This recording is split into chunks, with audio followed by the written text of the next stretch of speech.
शांति। आज बाबा की 2 नवंबर की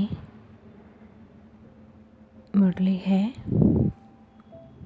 बाबा कहते, मीठे बच्चे, यह पुरुषोत्तम संगम युग है। पुरानी दुनिया बदल अब नई बन रही है। तुम्हें अब पुरुषार्थ कर उत्तम देव पद पाना है। प्रश्न बाबा पूछते हैं, सर्विसेबल बच्चों की बुद्धि में कौन सी बात सदैव याद रहती है? बाबा कहते, उन्हें याद रहता है कि धन दिए धन न घुटे, इसीलिए वह रात दिन नींद का भी त्याग कर ज्ञान धन का दान करते रहते हैं, थकते नहीं। लेकिन बाबा कहते, अगर खुद में कोई अवगुण होगा तो सर्विस करने का भी उमंग नहीं आ सकता है। ओम शांति। मीठे मीठे रूहानी बच्चों प्रति बाप बैठ समझाते हैं। बाबा कहते हैं, बच्चे जानते हैं परम पिता रोज रोज समझाते हैं। जैसे रोज रोज टीचर पढ़ाते हैं, बाप सिर्फ शिक्षा देंगे, संभालते रहेंगे, क्योंकि बाप के तो घर में ही बच्चे रहते हैं। माँ बाप साथ रहते हैं ना। यहाँ तो यह वंडरफुल बात है। रूहानी बाप के पास तुम रहते हो। एक तो रूहानी बाप के पास मूल वतन में रहते हो, फिर कल्प में एक ही बार बाबा आते हैं बच्चों को वर्षा देने व पावन बनाने। बाबा कहते हैं, सुख व शांति देने बाबा आते हैं, तो ज़रूर नीचे आकर रहते होंगे। बाबा कहता, इसमें ही मनुष्यों का मुझारा है, गायन भी है, साधारण तन में प्रवेश करते हैं। अब साधारण तन कहाँ से उड़कर तो नहीं आता, ज़रूर मनुष्य के तन में ही आते हैं ना। सो भी बताते हैं, मैं इस तन में प्रवेश करता हूँ।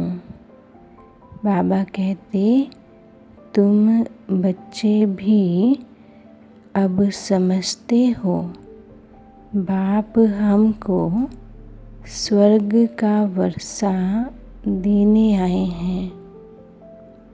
ज़रूर हम लायक नहीं हैं, पतित बन गए हैं। सब कहते भी हैं, हे पतित पावन आओ, आकर हम पतितों को पावन बनाओ। बाप कहते हैं, मुझे कल्प कल्प पतितों को पावन करने की ड्यूटी मिली हुई है।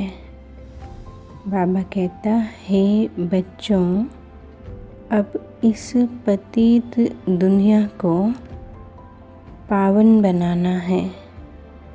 पुरानी दुनिया को पतित, नई दुनिया को पावन कहेंगे। गोया पुरानी दुनिया को नया बनाने भगवान बाप आए हैं। बाबा कहते हैं, कलयुग को तो कोई भी नई दुनिया नहीं कहेंगे। यह तो समझ की बात है ना। कलयुग है पुरानी दुनिया। बाप भी आएंगे ज़रूर, पुराने और नए के संगम पर। जब कहाँ भी तुम यह समझाते हो तो बोलो, यह पुरुषोत्तम संगम युग है। बाप आया हुआ है। सारी दुनिया में ऐसा कोई मनुष्य नहीं जिसको यह पता हो कि यह पुरुषोत्तम संगम युग है। बाबा कहते हैं, ज़रूर तुम संगम युग पर हो तब तो समझाते हो। मुख्य बात है ही संगम युग की, तो पॉइंट्स भी बहुत ज़रूरी हैं।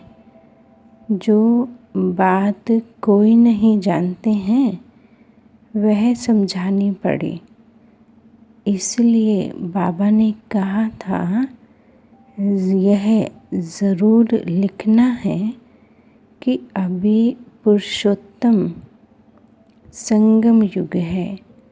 नए युग अर्थात सत्ययुग के चित्र भी हैं। मनुष्य कैसे समझे कि यह लक्ष्मी नारायण सत्ययुगी नई दुनिया के मालिक हैं। उनके ऊपर अक्षर ज़रूर चाहिए, पुरुषोत्तम संगम युग। यह ज़रूर लिखना है क्योंकि यही मुख्य बात है। बाबा कहते, मनुष्य समझते हैं कलयुग में अभी बहुत वर्ष पड़े हैं। बाबा कहते, बिल्कुल ही घोर अंधियारे में है, तो समझाना पड़े नई दुनिया के मालिक यह लक्ष्मी नारायण है। यह है पूरी निशानी। तुम कहते हो इस राज्य की, दैवी स्वराज्य की स्थापना हो रही है। गीत भी है, नवयुग आया, अज्ञान नींद से जागो। बाबा कहते, यह तुम आत्माएं बाप द्वारा जानते हो, अभी संगम युग है। इनको नवयुग नहीं कहेंगे। संगम को संगम युग ही कहा जाता है। यह है पुरुषोत्तम संगम युग। जबकि पुरानी दुनिया खत्म हो और नई दुनिया स्थापन होती है। बाबा कहते, मनुष्य से देवता बन रहे हैं, राजयोग सीख रहे हैं। देवताओं में भी उत्तम पद है ही इन लक्ष्मी नारायण का। यह भी है तो मनुष्य इनमें, बाबा कहते, यह भी है तो मनुष्य इनमें दैवी गुण हैं, इसीलिए देवी देवता कहा जाता है। बाबा कहते सबसे उत्तम गुण है पवित्रता का, तब तो मनुष्य देवताओं के आगे जाकर माथा टेकते हैं। यह सब पॉइंट्स बुद्धि में धारण उनको होगी जो सर्विस करते रहते हैं। कहा जाता है धन दिए धन न घुटे। बाप कहते हैं बहुत समझानी मिलती रहती है, ज्ञान तो बहुत सहज है, परंतु कोई में धारणा अच्छी होती है, कोई में नहीं होती है। जिनमें अवगुण हैं वह तो सेंटर संभाल भी नहीं सकते हैं। तो बाप बच्चों को समझाते हैं, प्रदर्शनी में भी सीधे सीधे अक्षर देने चाहिए। पुरुषोत्तम संगम युग तो मुख्य समझाना चाहिए। इस संगम पर आदि सनातन देवी देवता धर्म की स्थापना हो रही है। जब यह धर्म था तो और कोई धर्म नहीं था। बाबा कहते हैं यह जो महाभारत लड़ाई है उनकी भी ड्रामा में नोंद है। यह भी अभी निकले हैं, आगे थोड़े ही थे। 100 वर्ष के अंदर सब खलास हो जाते हैं। बाबा कहते हैं संगम युग को कम से कम 100 वर्ष तो चाहिए ना। सारी नई दुनिया बननी है। न्यू दिल्ली बनाने में कितना वर्ष लगा। बाबा कहते हैं तुम समझते हो भारत में ही नई दुनिया होती है, फिर पुरानी खल्लास हो जाएगी। बाबा कहते कुछ तो रहती है ना, प्रलय तो होती नहीं है। यह सब बातें बुद्धि में है। बाबा कहता है अभी है संगम युग। नई दुनिया में ज़रूर यह देवी देवता थे, फिर यही होंगे।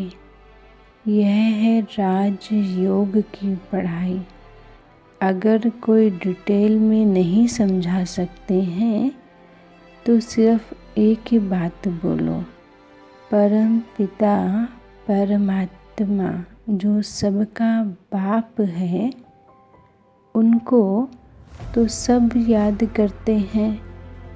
वह हम सब बच्चों को कहते हैं तुम पतित बन पड़े हो, पुकारते भी हो हे पतित पावन आओ। बरोबर कलयुग में है पतित, सतयुग में पावन होते हैं। अब परम पिता परमात्मा बाप कहते हैं देह सहित यह सब पतित संबंध छोड़ मामे कम याद करो तो पावन बन जाएंगे। बाबा कहते हैं यह गीता के अक्षर हैं, है भी गीता का युग।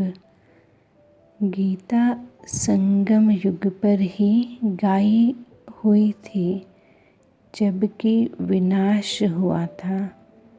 बाप ने राजयोग सिखाया था। बाबा कहते राजाई स्थापन हुई थी, फिर ज़रूर होगी।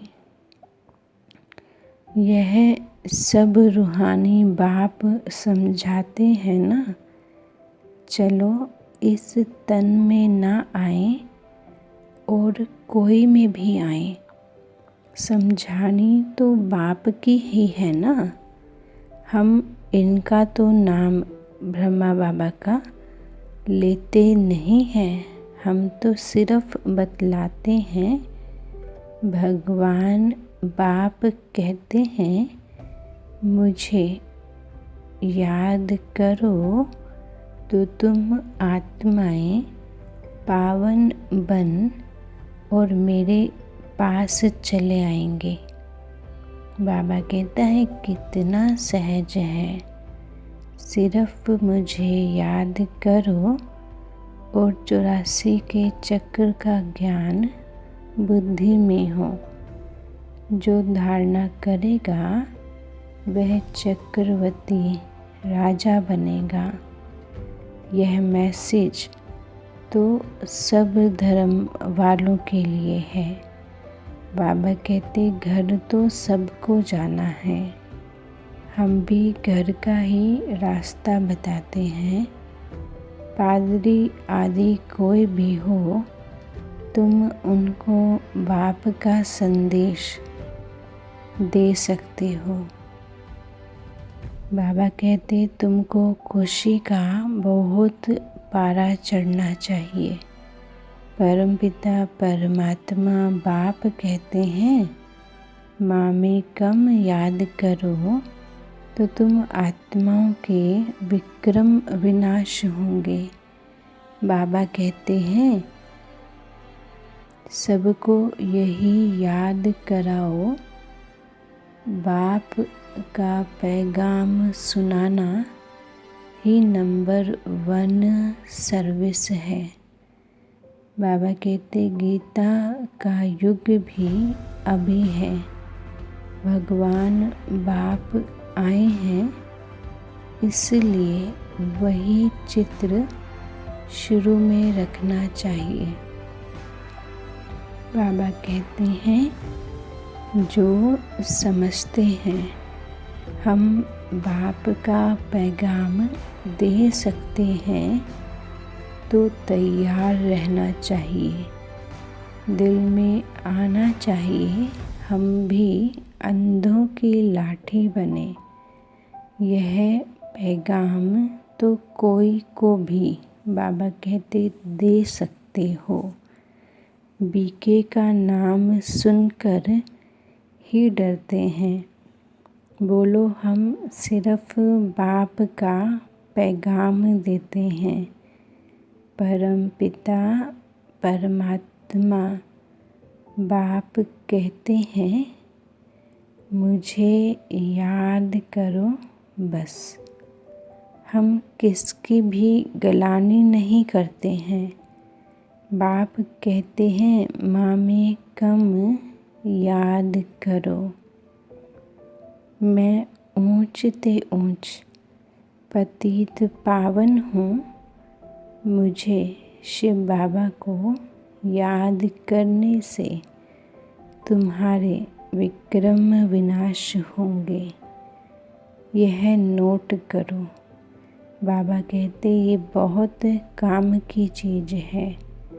हाथ पर व बाह पर अक्षर लिखाते हैं ना, यह भी लिख दो। इतना सिर्फ बताया तो भी रहम दिल कल्याणकारी बने। अपने से प्रण करना चाहिए।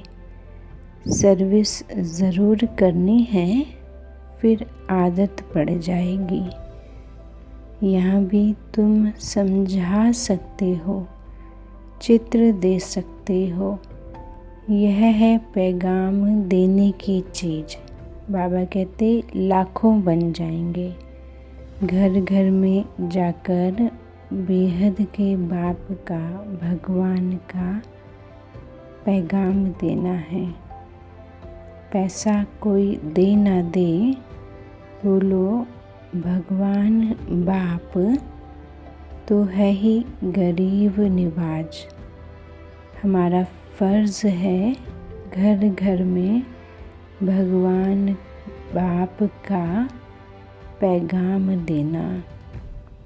यह बाप दादा, इनसे यह वर्षा मिलता है। 84 जन्म यह लेंगे। इनका यह अंतिम जन्म है।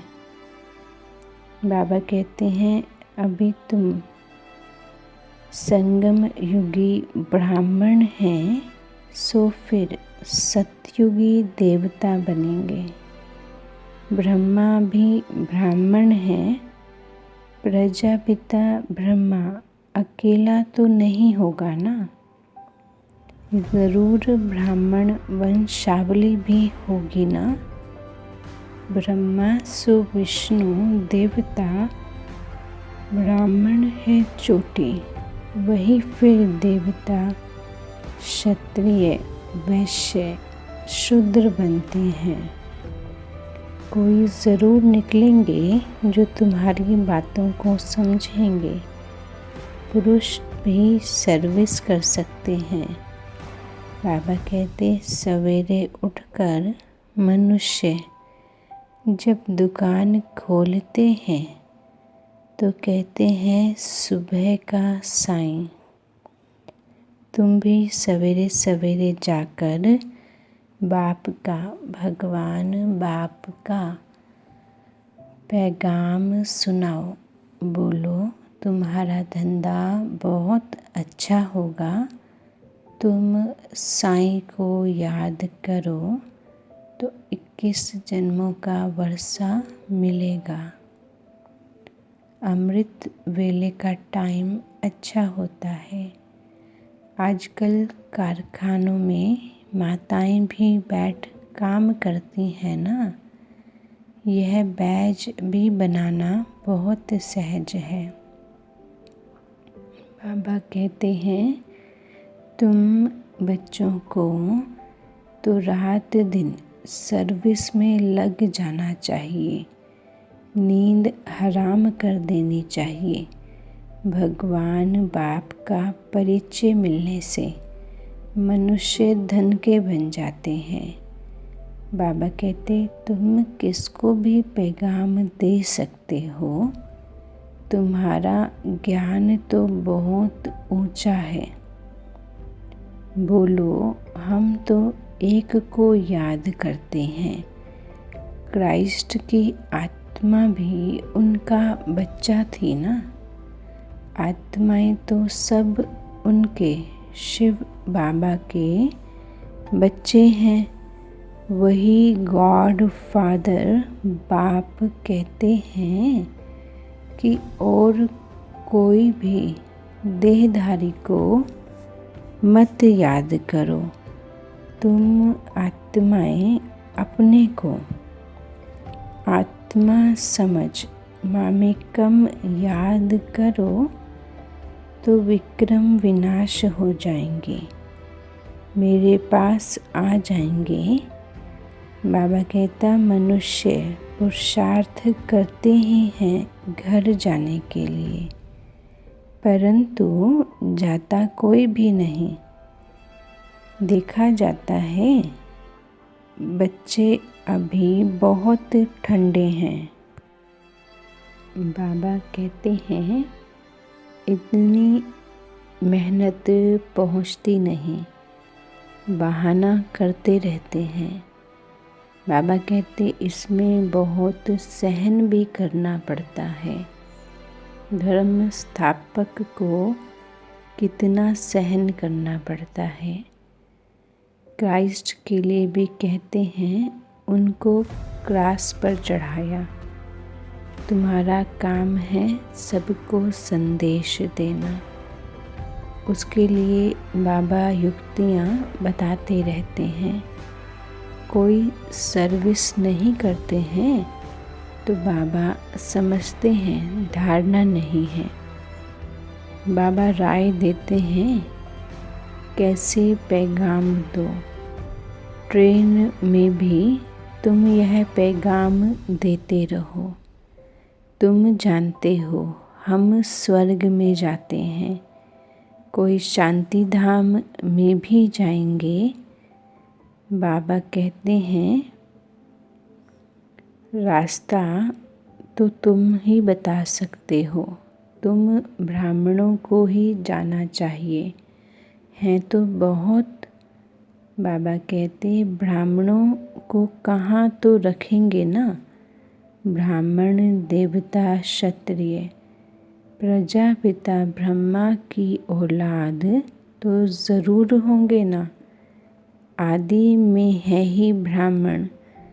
तुम ब्राह्मण हो ऊंचे से ऊंच। वह ब्राह्मण है कुख वंशावली। ब्राह्मण तो ज़रूर चाहिए ना, नहीं तो प्रजापिता ब्रह्मा के बच्चे ब्राह्मण कहाँ गए।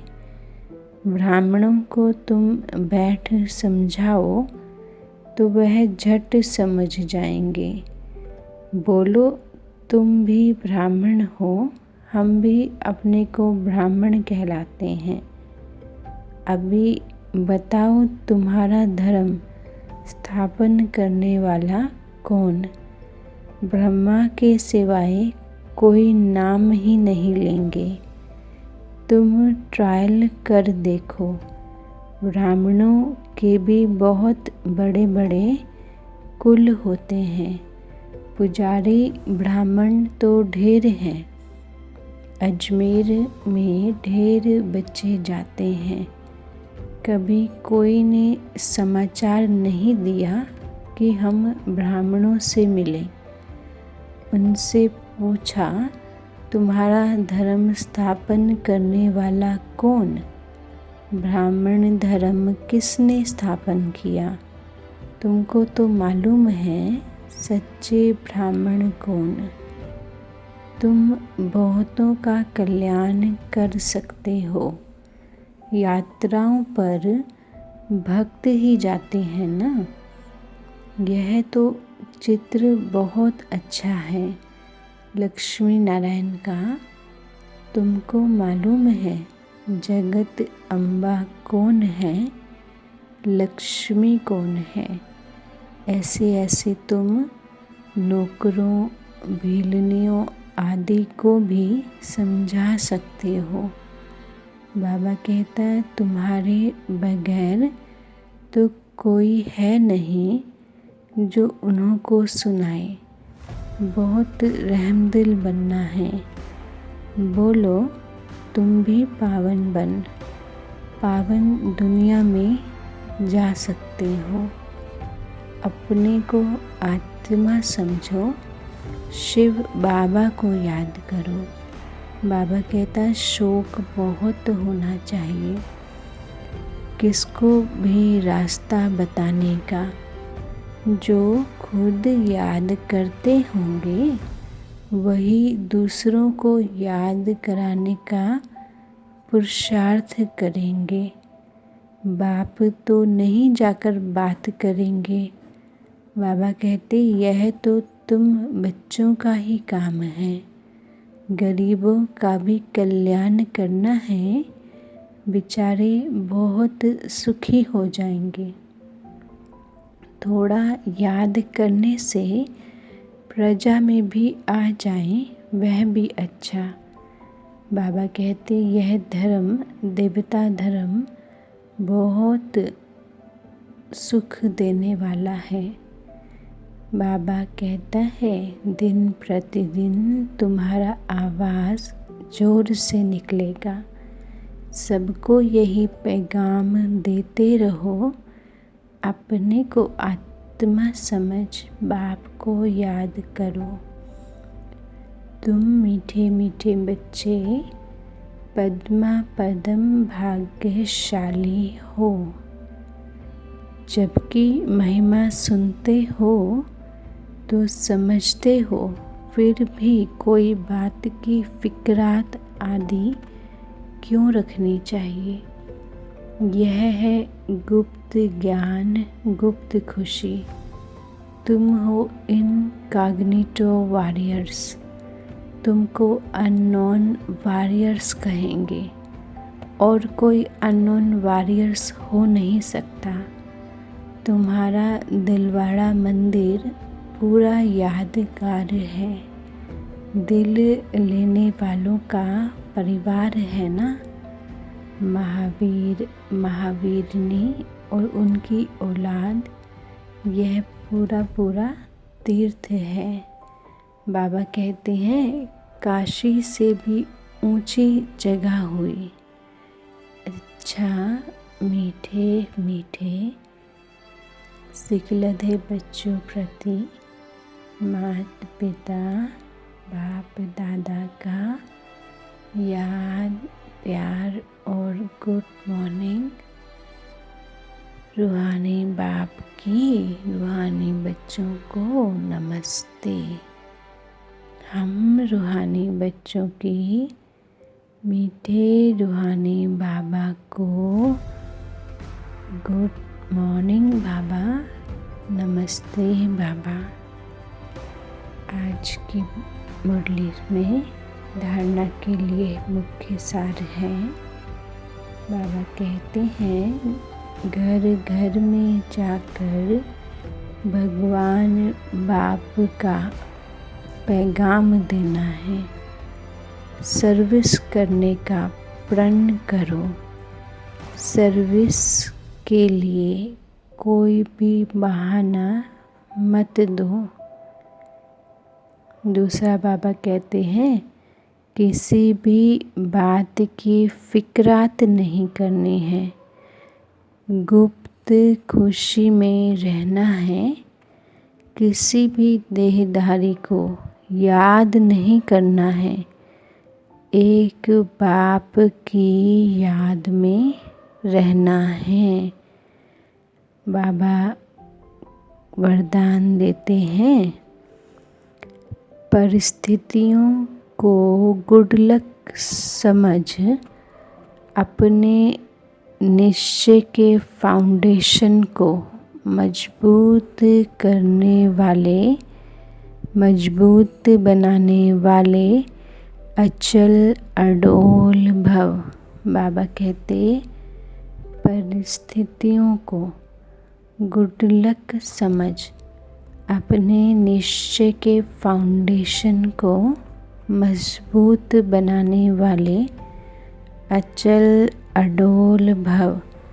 बाबा कहते कोई भी परिस्थिति आए तो आप हाई जंप दे दो, क्योंकि परिस्थिति आना भी गुड लक है।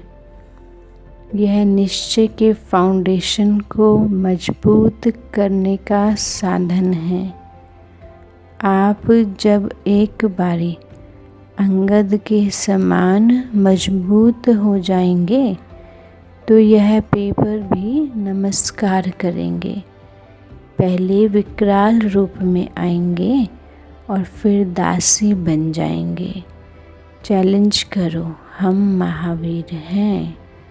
जैसे पानी के ऊपर लकीर ठहर नहीं सकती, ऐसे मुझ मास्टर सागर के ऊपर कोई परिस्थिति वार कर नहीं सकती। बाबा कहते सब स्थिति में रहने से अचल अडोल बन जाएंगे। स्लोगन नॉलेज फुल वह है जिसका हर कर्म श्रेष्ठ और सफल हो। बाबा कहते नॉलेजफुल वह है जिसका हर कर्म श्रेष्ठ और सफल हो।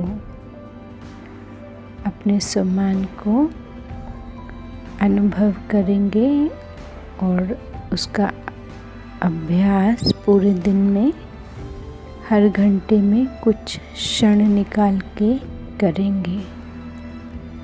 मस्तक के मध्य में चमकती हुई मैं मणि आत्मा, अचल अडोल आत्मा हूँ।